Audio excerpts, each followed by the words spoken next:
Alright then guys, welcome to the video, welcome back to the channel, and today I thought I would do a few small bits that again aren't really enough for their own video, all in one video again. And everything that I have is in this box, and in theory all this stuff is going to go on pretty easily. I don't have any instructions for any of it, so I'm just going to sort of make it up as I go along and bring you guys along. So first off, I've actually got a couple of bits from Acuity. So we're going to start in the engine bay and we're going to install the shifter linkage bushes, which are the bushes that sit on top of the gearbox. They should give a much nicer feel when changing gear, changing out from those old rubber ones. So before we actually fully get started, I thought I'd actually show you what you get in the pack. You basically get everything you need. These are the two bushes, and this is all the fixings you need to actually be able to install it. Plus you get a nice little sticker as well. Let's start by getting this airbox out. So this is probably going to be a lot easier for me than it is for you if you actually have everything fully installed, but mine should be as simple as undoing this Jubilee clip. That, and then I'll just pop off the breather. There we go, airbox is out. You may be thinking to yourself, why is there no heat shield here? And that is actually because mine snapped. So that is another thing that we'll be getting installed today. As you can see, we've now exposed the area that we need to get to. So I'm now going to take out these quarter pins here, down there, and I do know that Acuity recommend to remove these as well because it gives you more flex when taking these out and replacing the bushing in here. So this is actually quite awkward to film, but I'm just going to pull these quarter pins out here. It's easy, just got some thin nose pliers, that's off. And then we've got one on this bushing down here as well, that's off. And that should mean that these are actually now free, so that bit will come off. Keep this all together because I'm not sure if you need these. Right. So that's one bushing, and then we've got a bigger one at the bottom. That one is also free and ready to go. So now I'm going to remove these. For that, I've got some P-grips. Okay, so a little bit of time has passed. You want to get in there with a little screwdriver or some sort of flathead to be able to just pry it out to start with, and then you can get some P-grips, or I suppose you could do it with pliers. You should be able to just lift it upwards like that. And the same with this one, just like that. So now these should be free. There we go, and there we go. And next up, obviously you want to get the old bushings out. So just get a screwdriver. You probably want something longer than this, to be honest, but you basically want to pry backwards and forwards and it slowly will work its way out. There you go, that is the big one out. And obviously do the same thing again with the little one as well. And there we go. As you can see on this one, it says this side down. So obviously this is going in this one here. Okay, so I ended up really struggling whilst doing this without any sort of lubrication. So I got a tiny bit of washing up liquid, rubbed it like around the rim, and it slid straight in first time really easily. So I don't know whether that is actually a good idea or not. I don't know whether that's going to degrade the rubbers over time, but it meant this could slide in, which I couldn't push it in at all without doing that. So this thing is fully seated now, and what it means is there's a ring here which you can then insert this clip round to be able to lock the bushing in place. So I'm going to get on with putting that in. What I'm actually going to do is put a rag in here, which will hopefully catch anything I drop. The only downside, I suppose, to doing this whilst in the car is your angles. It's just hard to get a good angle on it to be able to actually start it. There we go, and it just snaps into place just like that. You want to repeat the process, so you want to get the mushroom head, I suppose is what you could call it. You want that on the outside, so you just push this bushing in that way. It's super simple. Then this is a slightly different clip where it kind of does like a full 360 on itself. So you basically want to start in one point and work it round by pushing ring in, around, and then it should, I'm hoping, snap into place. Yes, it does. And now it's time to actually install these back in, so I'm going to remove my rag out of the way, and it should just clip back in the way it came out. So that goes on there, that goes in here, just like that. And then we're just putting these clips back in. That's in too. And now those are in, obviously need to put these back in. So I'm gonna slide these in on both of these.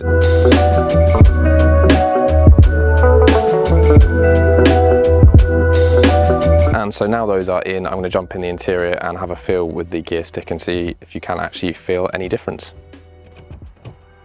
Straight off the bat, obviously, without actually driving it, it just feels more satisfying to go into gear and just feels a bit more direct and a bit more mechanical. I guess the rubber bushings from the OM1 are obviously designed for everyone, whereas we as drivers want something a bit more direct, and considering how easy this is to do, this is definitely a good upgrade, because unless you want to fully replace your shifter cables, this I think is a nice little easy mod to do to sort of get some nice driver feedback in the car. So that's a huge win for the Acuity shifter bushings. I have to give it a drive and let you guys know how it is as well, but so far this feels really good. If you are interested in picking up the bushings, I will leave a link down below in the description to Acuity's website, and I will get a kickback if you do decide to order it. So that is another way you can support the channel if you want to. As the engine bay is completely apart, let's carry on in there and install this new heat shield.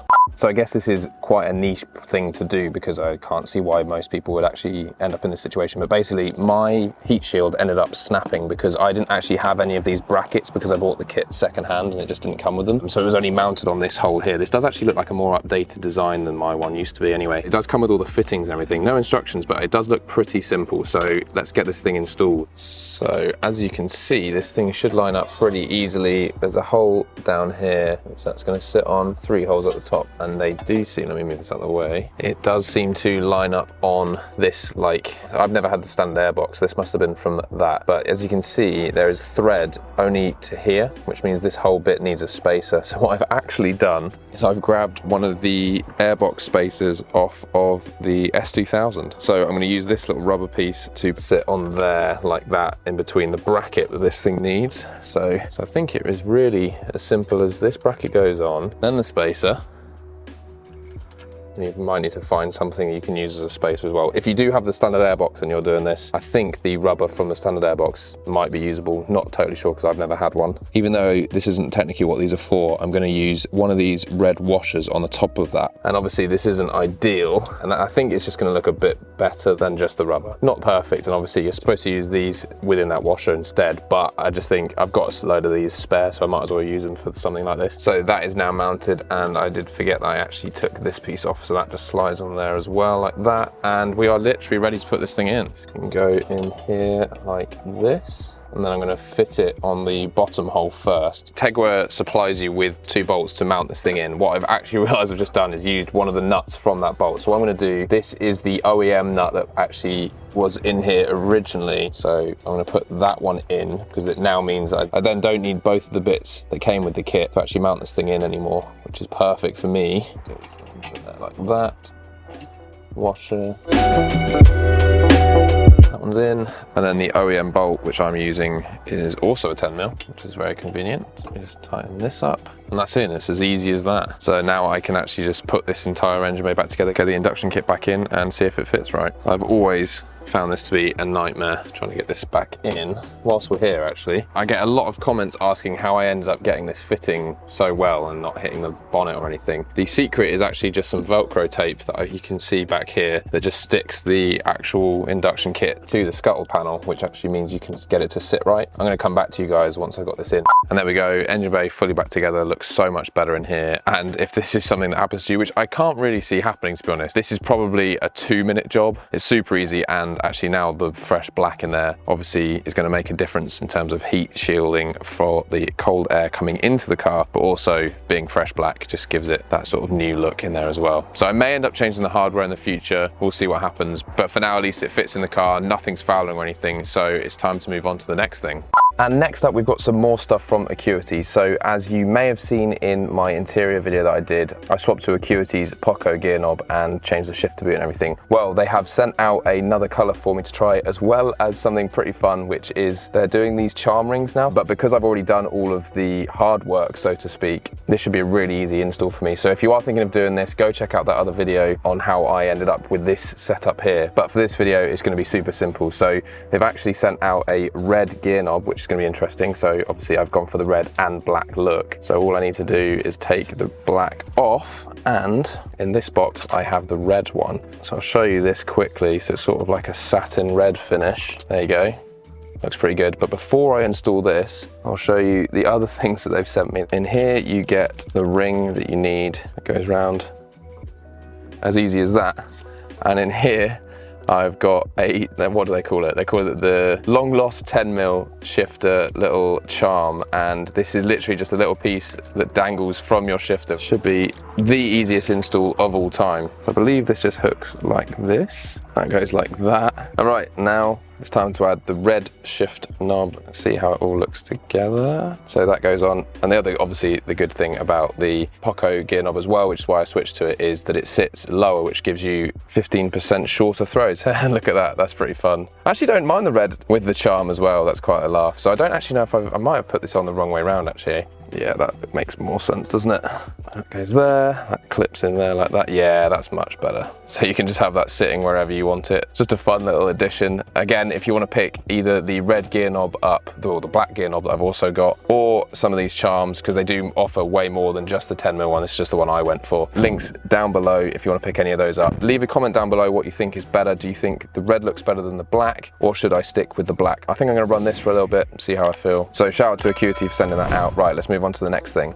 This scuttle panel piece here has been absolutely beaten by the sun over the years. I got this kit, as I've already mentioned, secondhand. So this had already had some abuse before I got it, and I've never done anything with it since I installed it. So it's got some severe sun damage, and it's to the point where I don't actually know whether it would be fine if I was just to get it re-clear coated. So I didn't want to take the risk. So what I've actually done is I've decided to buy a brand new one. So this is obviously straight away going to look way better, but what I decided to do was get another extra couple of layers of clear coat on this to hopefully prevent the same thing happening to this piece again. So huge shout out to Rob at Rob Spray Services. He's the one that sprayed the whole side of this car, if you saw that video. So highly recommend him if you want to get some spray work done. I'll leave his link down below as well. But he basically added a couple of layers of clear onto this, and he's also done the inside piece as well, which is, I guess, cool, so that this won't absorb any of the water as it gets hit driving in the rain and that kind of stuff. All it's going to be is taking off these 4 bolts and washers and just doing a straight swap. And here's a quick side by side just before I take this off, just to show the actual difference. It's going to be insane how much of a difference it's going to make. So I've never actually taken this piece off since, actually it came on the Scuttle, so I've actually never taken this piece off. So I'm hoping I'm not going to find any sort of crazy hidden surprises. Oh no,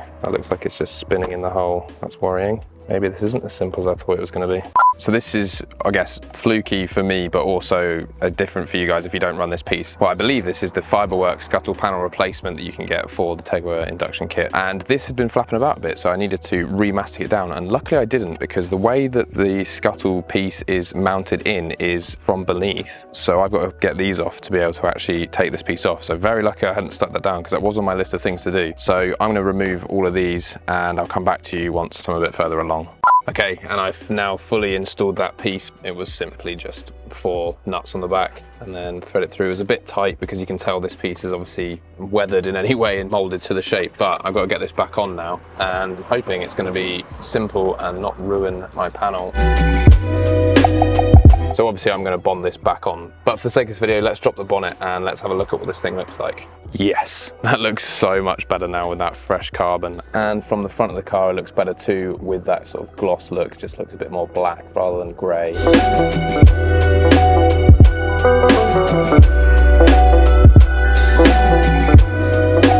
And the last couple of bits I've got in the box, which I'm not going to do today because I'm going to wait until I get the calipers refurbed, is I decided to get some new Brembo bleed nipples, and I've got the dust cap which I'm missing, which are both genuine Brembo but do have Honda stickers on. It's pretty cool. It's like you get the Brembo booklet and the Honda sticker on the front. But before you go anywhere, I do actually have a couple of different ride-alongs with 2 different cars that are very cool. First of all, let's cut to me at the passenger seat of a HKS Supercharged S2000, which is pretty cool because I did also get to drive it, not that I have footage of that. Yes, this is an S2000, and obviously it is a very nice S2000, but the ultra cool thing about this one is that it has the HKS Supercharger that I'm thinking of getting for my S2000, and the owner is said we can go for a ride. So I'm obviously going to jump in now and take a passenger ride in this, and I thought I'd bring the camera along just to see what it's like firsthand for you guys too. So let's jump in. We are at the Talk and Meet right now, which is why this is all happening, and pretty much the power and everything to do with this car is what I'm thinking of doing with mine, so should be super interesting.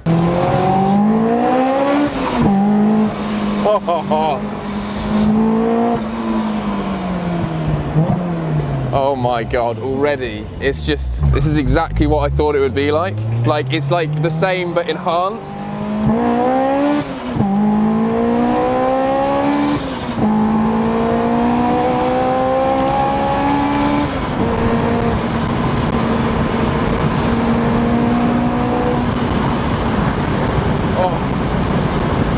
That is glorious. Oh, these brakes are sick as well.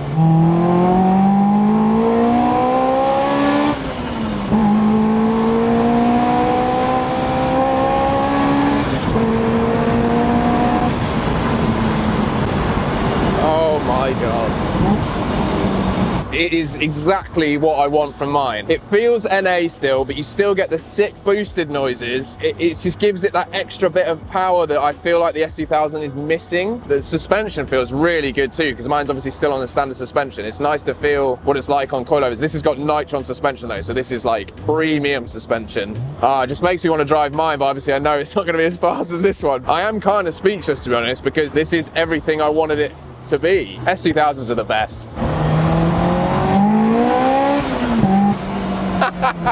That throttle response is nuts. It's mad because it almost feels NA.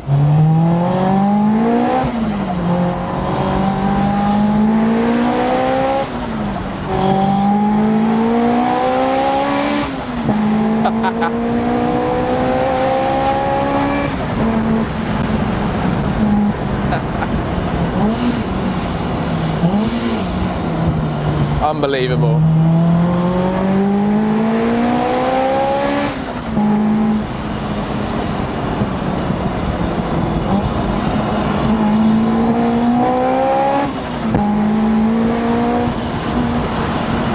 So good.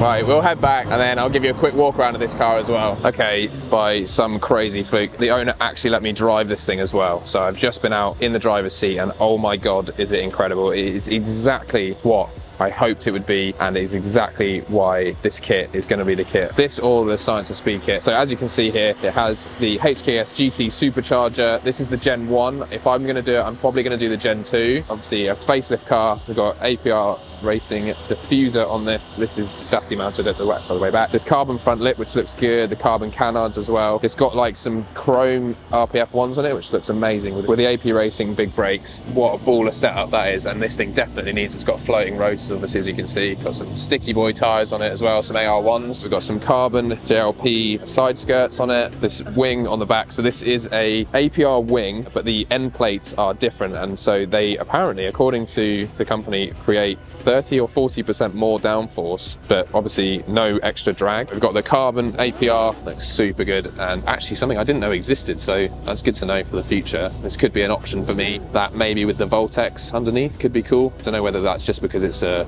facelift rear bumper. It's about 400 brake, 358 to the wheels, which is just perfect, and driving it made me realize that this is the exact spec of the sort of power level that I want for mine, because it's still so easy to drive. It's so hard to explain without experiencing it, but it just feels like OEM but better. Shout out to the owner for letting me drive this, giving me a lift in it, and some point in the however many years in the future I will end up doing this as well, and mine will be the same. But oh my God, the noise, the power delivery, everything about it is just incredible. So as you can see, that thing is incredible and absolutely perfect in my opinion, as I obviously said so many times in that clip. But now we also have something super cool, which was completely unplanned, hence why it shot my phone. But I actually ended up getting a ride in the crazy F20 Turbo Sierra that I've obviously documented quite a lot on this channel. It was just a quick little test run. I was at Ignite, so Joel just said jump in the car, and oh my God, was that sick too. So 2 forced induction F20 experiences within a week of each other actually. But either way, let's cut to that footage right now. Right guys, quick phone video. I am in the F20 Turbo swapped Sierra. This is the first time I've been sent a video of it moving, but this is the first time of me going in it. Got to show you guys what this thing's like. I don't even know what it's like in person, so let's see what it's like.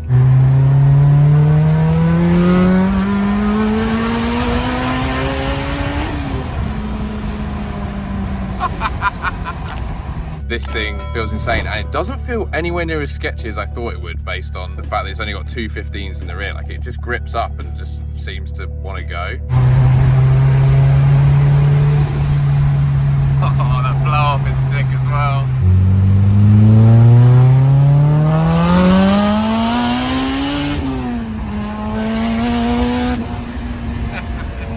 So just some traffic lights, but look at the dash. You can see it because the reflection. There you go. Look at that Haltech dash, because obviously there's the Haltech down there. It's just mad even sitting in this thing and it moving. Like, it's the first time I've ever been in any sort of Sierra.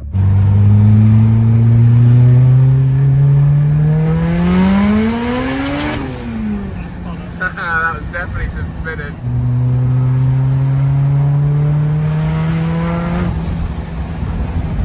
And just in case you forgot what was in here, there you go.